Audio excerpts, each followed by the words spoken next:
Hello, everyone. My Kesem name is SalesFizz, and I'm an alum from Camp Kesem at Augustana College, class of 2015. My Kesem name is Phishy, and I'm a Camp Kesem alumni from Camp Kesem at Indiana University, and I graduated in 2007. Today's Kesem at Home programming is coming to you from my backyard in Illinois, where we will be learning some Egg-celent tips on keeping backyard chickens. Woohoo! Yay! Woo!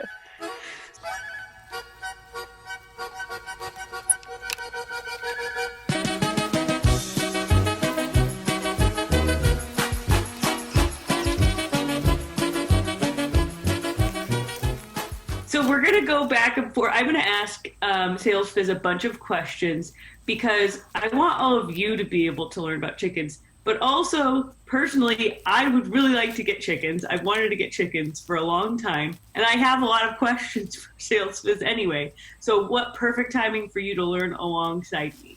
So I guess my first question for SalesFizz is, why do people keep chickens? Like, what are the benefits of keeping chickens? Such a good question. Well, we started keeping chickens because we eventually want to get all the farm animals and wanted to start with chickens. But in terms of the benefits, the most obvious is having eggs, fresh eggs. We have 6 chickens and we get about 6 eggs a day. So that's a lot of eggs. In addition to that, though, through like having the chickens, we've learned a lot of other benefits. Some of them is that we actually have a compost pile, so when we have to clean out their coop, we can use all the chicken poop that they produce to make our gardens a lot richer. We also let them roam around our garden a lot, and they'll eat a lot of the pests that we have, so different like mosquitoes. We found that if we let them with all of our plants, they'll actually eat the like newer plants, aka the weeds, faster than they'll eat other things. And sometimes they'll eat other pests like frogs or sometimes even mice. Whoa, that's amazing. So let's talk about the cutest baby chicks. So first of all, like, where do you get, like, if I want to buy chickens, where do I get them? Well, most towns or most areas, I guess if you're in the city, you might not have like tractor farming shops, but we go to Tractor Supply. I think it's most places, and a lot of different places like that will have it. Surprisingly enough, though, you can even order them online. The first 3 chickens that we got, we actually ordered them online and they were shipped to us. And so we have picked up a chirping box from UPS mail. So there's lots of different ways you can get them. That's awesome. Okay, so what are the rules for having chickens? Like, can you just get, like how many can you have? Like, what are the rules? That was our favorite thing about the house that we got, because we found out we could have them. So every town is different. For us, it's that you can have a set amount. There's lots of other things with it too. We also cannot have any roosters because of the noise. We also have to have it like a certain size coop based on how many chickens we have so that they have enough space. And also they can't be too close or too far from like our fence to be too close to our neighbors. Okay. You bring up a good question because I feel like you probably get this a lot. I have learned this, but I'm sure people are wondering, what is the difference between a hen and a rooster?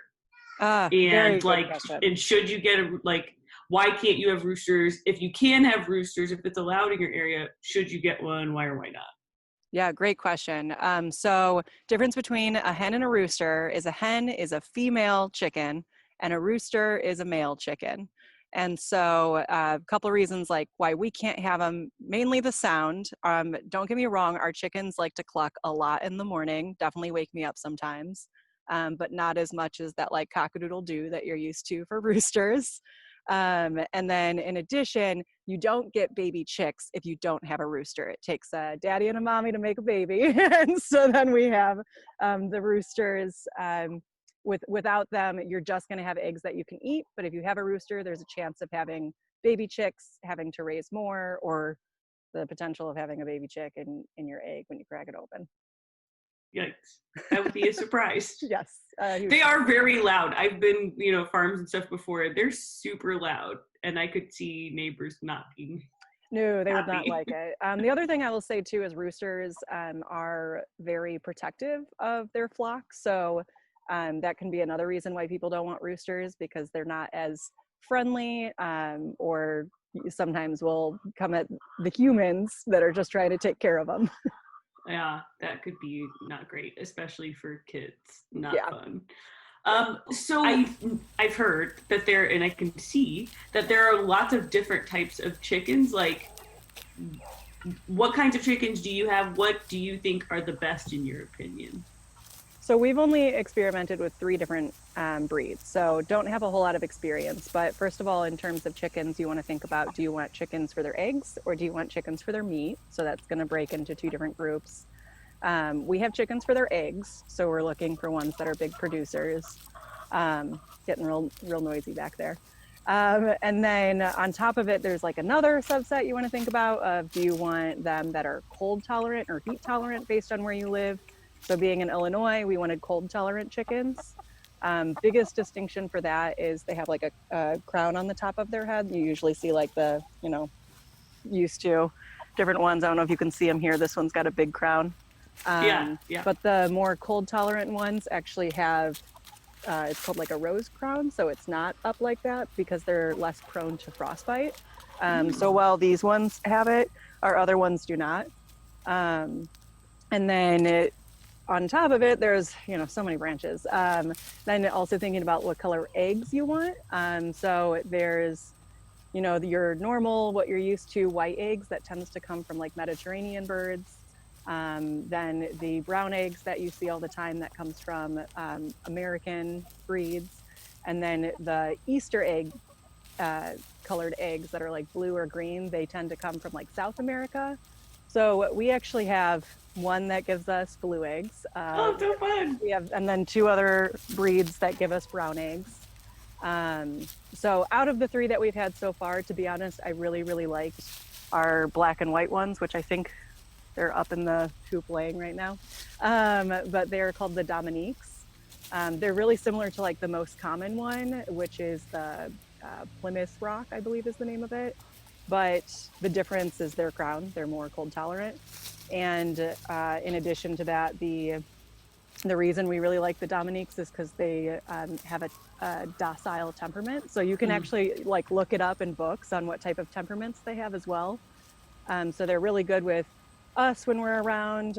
They also are really good foragers. So when I talk about like going around and eating the bugs and eating the weeds, they're really, really good at it. And they don't tend to stay in like one spot for too long to really cause any destruction. Oh, that's good. Great.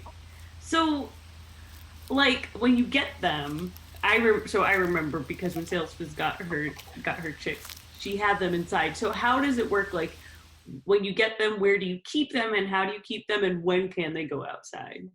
Yeah, good question. We had to keep them inside for a while because when they're babies, you have to like super regulate the temperature that they're at so that they're, healthy and safe. And so when you get them, we had to get like a big tub for them to live in. Also like a heat lamp to keep them warm and temperature and everything. They were inside for about 3 months. That might feel a little long. Yeah, maybe. And then we eventually moved them outside. And then, like, how long do chickens live? So it varies. They can live, I guess, from 5 to 10 years. So kind of a coin toss on how long they'll be around for you, but definitely, we'll have them for a while now. They're all within a year and a half, so we'll have them for many years to come. Oh, so fun. Okay, let's talk about housing. So we can see behind you that you have a coop, and I know that there's different ways that you can keep them. So I guess tell us a little bit about your coop, and then what like the other ways you can house chickens. Yeah, definitely. So yeah, we have this coop, and as I mentioned earlier, the coop has to be a certain size based on how many chickens we have. The coop should always have like a couple parts to it, meaning having the coop house, and then also the run, because you don't want them to be in the house the entire time either. Our coop has a couple different things. It's hard to see with this bar here, but behind it, we actually have a roosting bar because a couple of them like to perch and like look around and sit up on it. We have the ladder up into the coop. Tends to be good to have the coop elevated. Also, I like it because it adds some extra space under the coop without taking up a lot of space. But also sometimes our yard floods, so that's why it's really good to have it elevated. Coop, we have several different nesting boxes, so you have to have that for them to lay. You actually don't need like a nesting box per chicken. They do tend to like share them, but you want to make sure that, don't quote me on this, I don't know the best way, but I believe it's on average you want to have like at least one nesting box for every 3 or 4 chickens. Is you can have, you know, free range chickens and just having them out in your yard. We do let ours out in our yard, but we definitely want to have the coop, otherwise they're not safe at night or when we're not around to supervise them. So that's the biggest, but a lot of times people will actually make coops that they can move. So I'll show you really fast. You can see it's like I've heard like a chicken tractor. Yep. People call it. Yeah. So we have like where they're at, of course, it's like very torn up. So that's the benefit of moving them around, because then, as I mentioned, they can like forage through different parts of the yard and fertilize it and do that. Since we have a standard coop right in this one spot, when we move this coop, if we decide to put it elsewhere, the ground is just dead there. And it would take a little bit to get some, you know, vegetation back. Awesome. So when you let them free range, you're there, you're supervising them. You don't just leave them out. Okay, that makes sense.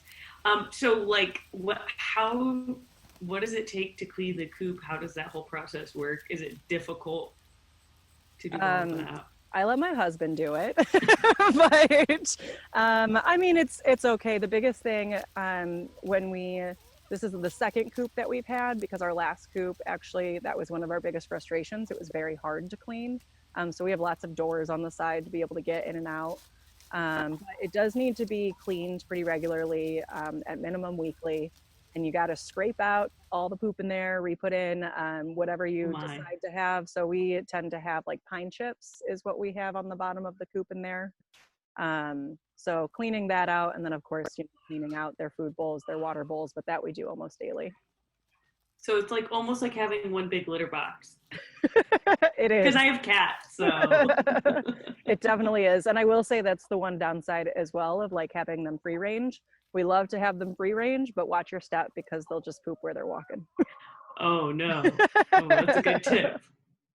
So you talked about how different breeds have, you know, there's some that are heat tolerant, some cold tolerant. So for you, what do you do in the winter? Do you have to bring them inside, or can they stay outside? So they can stay outside. Our Dominiques are the ones that we got first, and they are the only ones so far that have gone through a winter with us. But actually, you have to be really careful about the draft. That's like the most important thing, to make sure that they're kept warm. So we actually have a thermometer that's inside the coop at all times. It's an electric one, so we have it in the house as well and can see how cold it's getting, and make sure that they're safe. Fortunately, it did not get too cold last year. Otherwise, our plan would have been to put them in our garage if it got too cold. But to kind of work for the draft piece, we actually found this on YouTube from someone else. It works super well, but we put bubble wrap all around our chicken coop to like keep it insulated. Very cheap solution, but it worked. And then of course you want to make sure there's some areas for draft. Otherwise this would be a very, very stinky coop without any draft. But yeah, I mean, just insulating it and keeping them warm. The other big thing to be worried about for them is their water freezing. They do need to have a lot of water each day. So we actually we have one water that hangs most of the year here, and then we have another one that's actually a heated water thing. So we have to run out a cord from our house to the coop. Some people will be fancy and have all the electricity within their coop. But we didn't do that. We run a cord out. And I will say similarly, some people will have heaters out depending if they're like in a very cold area and need to have that in the coop. But again, we didn't need that this year. So like what temperature do you start to worry and think like, oh, we need to bring them into the garage? Oh, geez. I don't remember off the top of my head. I want to say it's like when it gets to be around 30 degrees or less. Like freezing. Yeah, that's when we start to worry. But of course, living in Illinois, we definitely get freezing weather, and they were okay. Yeah, I know they can go colder than that, but I can't remember off the top of my head. Mm-hmm. Okay, well that's good. If you were to put them in your garage, what would you put them in? Great question. We would probably just put up a bunch of, we've got lots of chicken wire. That's a fun thing that you accumulate having chickens. So probably just put up their own little run within the garage. Nice. Okay, great. So let's talk about food, chicken food. So what do they eat? Like, what do you feed them? And I guess and where do you get the food that you feed them? We tend to get all of our food from where we get all the stuff for chickens, which is Tractor Supply for us. But we do feed them just the regular chicken feed that you'll see there, the pellets. You can get it in bulk. When they are babies, you do have to give them a particular type of food. You don't want to give them the same as the adults because it's got certain nutrients for them. But that's their primary thing.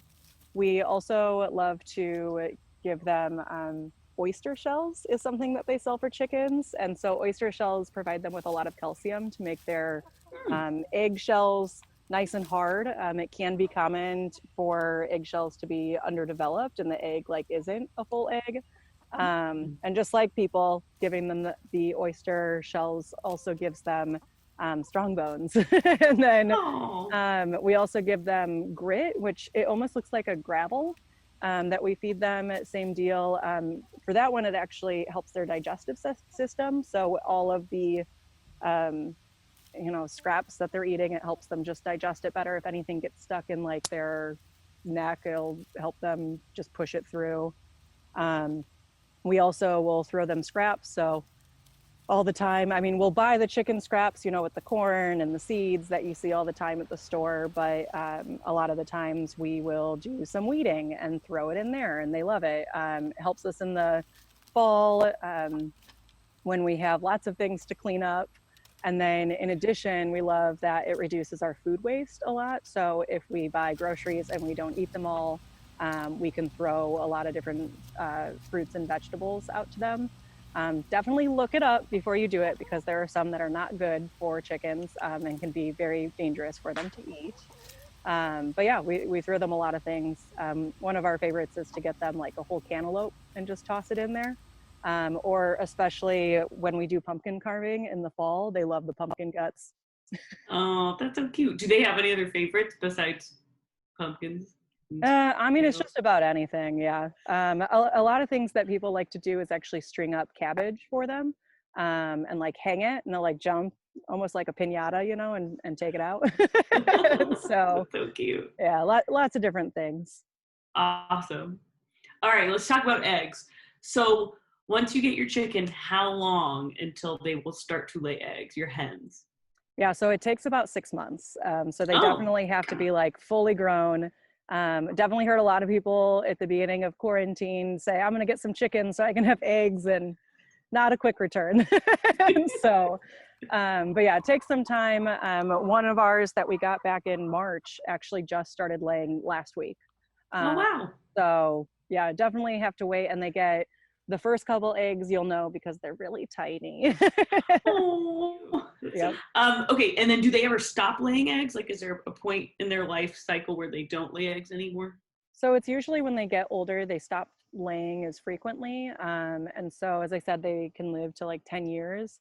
From what I saw, again, I haven't had them that long, but from what I've researched, it looks like they can actually lay all the way up until they're 7 years old.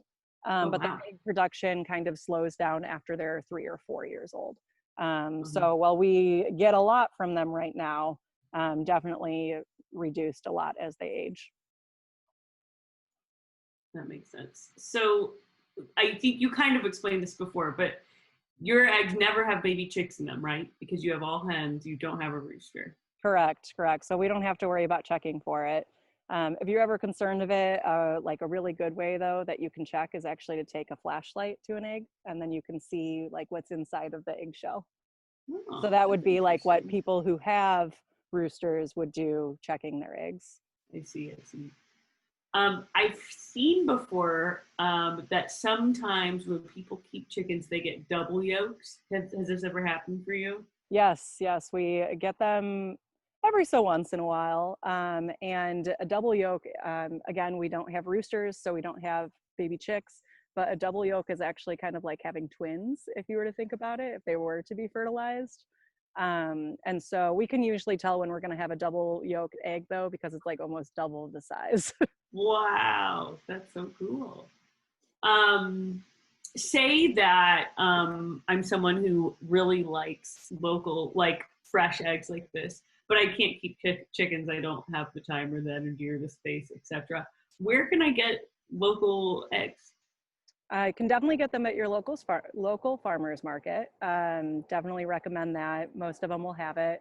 In addition to that, though, one thing that we recently discovered that we love, it's called a CSA, which means a community-sponsored agriculture, which is basically like paying your local farmer to get your groceries. And they'll give you just different things. A lot of them you can sign up to get particular, meat and eggs and those sorts of things in addition to vegetables. So there's a lot of different options out there, but farm fresh, local fresh, you got to go local. Yeah. So how, I guess also, you can also have a friend who has chickens, because how often do they lay eggs? Like how many eggs do you get a week? Are you Yes. getting so many? So since we get like 6 a day, I don't know, I'm not great at math, but we give them away a decent amount. So definitely if you have friends with chickens, I'm sure they'd be willing to sell you some or give you some, and usually have a lot in surplus. So they lay every day. Each of them lay an egg pretty much. It can vary. I don't know the science behind it, but they do lay less in the winter. So in the summer is their most productive times. And I don't know for ours, but it's not quite an egg every day, but it comes pretty close to that. So do you like check in the morning? I actually usually Or check in the afternoon. Usually if I check in the morning, they get mad at me. I'll open the box and they're like in there looking up at me. That's cute. Okay, awesome. Let's talk about chicken safety. So I know, I mean, they're very cute and they look kind of harmless, but they also have a beak. So do they bite? Do you have to be careful around them? What are they like? They definitely peck. They peck a lot. So I will say, like when they're babies, that was one thing that we did with them a lot, is we had them eat out of the palm of our hand to make them more comfortable with humans. But then, of course, they might nip you a little bit. I'm very loud over here. Um, but yeah, so they peck. One thing I will note for a lot of people is they like nail polish. They also really like jewelry. So if you are wearing either of those things, they're going to be a lot more interested in pecking at your hands. So just be careful for that. They especially like the bright colored nail polish, I found. But overall, I mean, I haven't had it where it hurts, but definitely if you have like little kids, little fingers, you want to be a little more careful. Great. And then on the flip side, I know like from where I live in Indiana, so not too far from SalesFizz, but we've got a lot of, possums and raccoons and sometimes even coyotes. And we're in the city. So what do you do to keep your chickens safe? Because I would assume that's probably also a concern a lot of the time. Definitely. Our sort of be safe. That's again why we always keep them in the coop when we're not around to supervise them. One thing that you also need to be concerned about, like we have a fenced in backyard, so we'd think we'd be safe. However, birds of prey would also come in, so you're not always safe. Basically, if you'd worry about it for your small dog, you should worry about it for your chickens. And so we keep them in the coop. Then we also have all around the coop actually buried chicken wire, so that nothing can dig under. Unfortunately, when we first had our chickens, we did have something dig under, got one of them. So we learned our lesson. And then of course you can see we have locks on everything. So you want to make sure that's nice and safe so that an animal can't just rattle this and get them out. Mm-hmm. Those are like the main ways. And then, yeah, I think that's it. And I know you have dogs, and I'm sure a lot of people. What do you do if you have dogs or other pets? How do you keep them all safe? Yeah, good question. So for us, our dogs are 4 and 5 years old.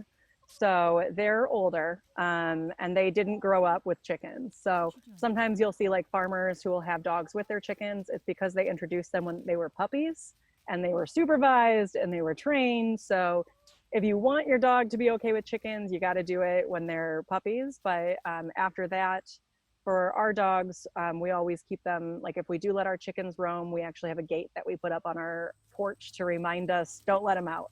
And we have recently started trying to introduce them to the chickens more, taking them out on leashes to like smell the chickens.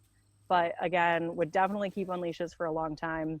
Actually, we tried it this weekend and one of our dogs tried to snap at them and we're like, all right, yep, you're not ready. Yeah, that makes sense. All right, fun stuff. So can you like, do chickens eat treats? You know, like dogs and cats and stuff, like do they have treats you can give them? I would say a lot of like the scraps we give them are treats, but my husband loves to like pick up random things and like feed it to them and they'll like follow him around. So I can do that. And as I mentioned, like the tying up the cabbage, letting them jump around, they love those sorts of things.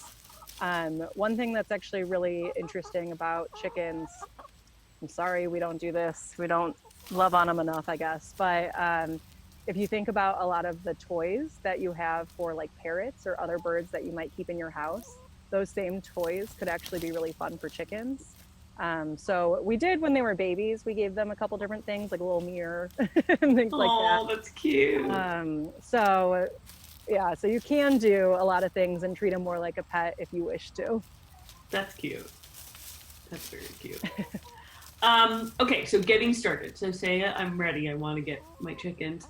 What are the supplies I would need? Like you've mentioned a lot of them, but like what are the main things that I would need? So if you're going to start them as babies, you'll want to get whatever kind of tub you'll have them in. You want to make sure you have the heating lamp, thermometer to make sure that they're at the right temperature. And that's not a thermometer that you're like having them check their temperature. It's just hanging over with the light. And then you also want to make sure you have their food bowl and their water bowl, or dish or whatever you want to do. Usually they're like a little structure where you fill it in the top and it pours out the bottom for them. You want to get whatever sort of bedding you need for it. Definitely recommend putting down some like newspaper under the bedding. It makes cleaning so much easier, we found. And oh yeah, you have to clean when they're, how often do you have to clean when they're baby chicks? Like, when they're babies, a lot more because they're in a smaller confined area. The other thing that can be a little more difficult when they're babies is they can actually knock over their water a lot. So like we have our water hanging in here for that same reason. And so when they do that, that just makes a whole mess. So depending on what you want to do, like we have the water where it comes out the bottom. Lots of people will have the water feeders where it's like the little nipple that comes out, kind of like when you feed like a hamster or oh yeah, you know, any those sorts of things. Those are really good to like reduce the water knockover. We kind of wish we did that earlier because it's harder to teach them to use it when they're older. But need that, need the food. And then, as I mentioned, it takes a little bit until you need the coop. So you can wait on that, but definitely make sure you have a game plan for that. We use, again, Tractor Supply all the time. And actually, when you go in there, since they do sell chicks, they actually have like a one-sheeter that they'll hand out on like, here's what you need. Oh, that's here's what nice. you should know. So very helpful. Oh, that's great. Awesome.